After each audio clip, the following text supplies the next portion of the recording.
കോട്ടയം ജില്ലയിലെ ഒരു ചെറിയ ഗ്രാമം. പച്ചപ്പുള്ള വയലുകൾ, മഞ്ഞുപോലെ നിശബ്ദമായ രാവുകൾ, പക്ഷികളുടെ ശബ്ദം കേട്ടുണരുന്ന പ്രഭാതങ്ങൾ.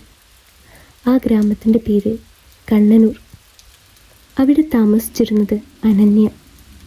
നഗരജീവിതം ഉപേക്ഷിച്ച് സമാധാനം തേടി അവൾ ഗ്രാമത്തിലേക്ക് വന്നതായിരുന്നു. ഒരു ചെറിയ പഴയ വീട്ടിൽ അവൾ താമസിച്ചു.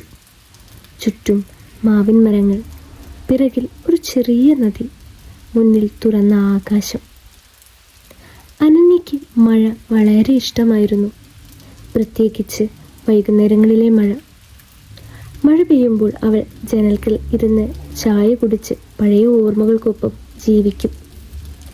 ഒരിക്കൽ അങ്ങനെ മഴ പെയ്യുന്ന ഒരു സന്ധ്യയിൽ അവൾ ആദ്യമായി അയാളെ കണ്ടു. നദിക്കരയിൽ നിൽക്കുന്ന ഒരാൾ, നീല ഷർട്ട് ധരിച്ച് മഴയിൽ നനഞ്ഞുകൊണ്ട് വെള്ളത്തിലേക്ക് നോക്കി നിൽക്കുന്നു. അയാൾക്ക് മുഖത്ത് ഒരു അന്യമായ സമാധാനം. അടുത്ത ദിവസം വീണ്ടും മഴ, വീണ്ടും അയാൾ. ഇപ്പോഴിതാ അനന്യയ്ക്ക് അതൊരു പതിവായി. ഒരു ദിവസം ധൈര്യമായി അവൾ നദിക്കരയിലേക്ക് നടന്നു. ഇവിടെ പലപ്പോഴും കാണുന്നല്ലോ, അവൾ ചിരിച്ചു ചോദിച്ചു. അയാൾ മന്ദഹസിച്ചു. മഴ എനിക്കിഷ്ടമാണ്, പ്രത്യേകിച്ച് ഇവിടെ പെയ്യുന്ന മഴ. അയാളുടെ പേര് അരവിന്ദ്. അദ്ദേഹം ഒരു എഴുത്തുകാരനാണ്. നഗരത്തിൻ്റെ ശബ്ദങ്ങളിൽ നിന്ന് രക്ഷപ്പെടാനായി ഈ ഗ്രാമത്തിലേക്ക് വന്നയാൾ. മഴയുടെ ഇടവേളകളിൽ അവരുടെ സംഭാഷണം തുടങ്ങി. ചായക്കടയിലിരുന്ന് കഥകൾ പങ്കുവച്ചു, പുസ്തകങ്ങളെക്കുറിച്ച് സംസാരിച്ചു, ജീവിതത്തിൽ നഷ്ടപ്പെട്ടതേക്കുറിച്ചും തുറന്നു പറഞ്ഞു. അനന്യ ഒരിക്കൽ ചോദിച്ചു, നിങ്ങൾ എന്തിനാണ് ഇവിടെ ഒറ്റയ്ക്ക് വന്നിരിക്കുന്നത്? അരവിന്ദ് കുറച്ചു നേരം മിണ്ടാതെ നിന്നു. ചിലപ്പോൾ ഹൃദയം മുറിഞ്ഞാൽ അതിന് മരുന്ന് തിരയേണ്ടി വരും. ഈ ഗ്രാമമാണ് എൻ്റെ മരുന്ന്. ആ വാക്കുകൾ അനന്യയുടെ ഹൃദയത്തിൽ തട്ടി.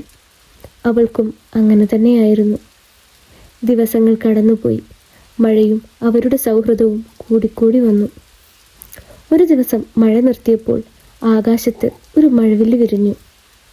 അരവിന്ദ് ചൂണ്ടിക്കാട്ടി പറഞ്ഞു, മഴ കഴിഞ്ഞാൽ മഴവില്ല് വരുന്നത് പോലെ വിഷമങ്ങൾ കഴിഞ്ഞാൽ സന്തോഷവും വരും. അനന്യയുടെ കണ്ണുകളിൽ തിളക്കം. അപ്പോൾ നമുക്ക് കാത്തിരിക്കാം മഴവില്ലിനായി.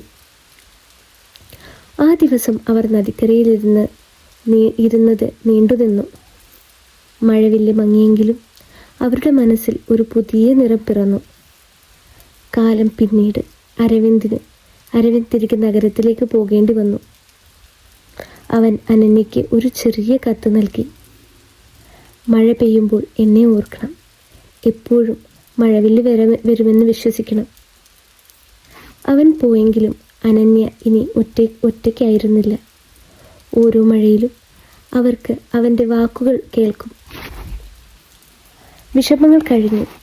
ഒരു മഴ വൈകുന്നേരം നദിക്കരയിൽ വീണ്ടും നീല ഷർട്ട് ധരിച്ചയാൾ. അരവിന്ദ് തിരികെ വന്നു. മഴവില്ല് വന്നോ? അവൻ ചോദിച്ചു. അനന്യ ചിരിച്ചു. വന്നില്ലെന്ന് കരുതിയപ്പോൾ പോലും അത് എപ്പോഴും ഉണ്ടായിരുന്നു. മഴ വീണ്ടും പെയ്തു. ഇപ്രാവശ്യം അവർ ഒറ്റയ്ക്കായിരുന്നില്ല. മഴയും ഓർമ്മകളും പുതിയ വാഗ്ദാനവും ഒപ്പം. ആകാശത്ത് വീണ്ടും ഒരു മഴവില്ല് വിരിഞ്ഞു, അവരുടെ ജീവിതത്തിൽ പോലെ തന്നെ.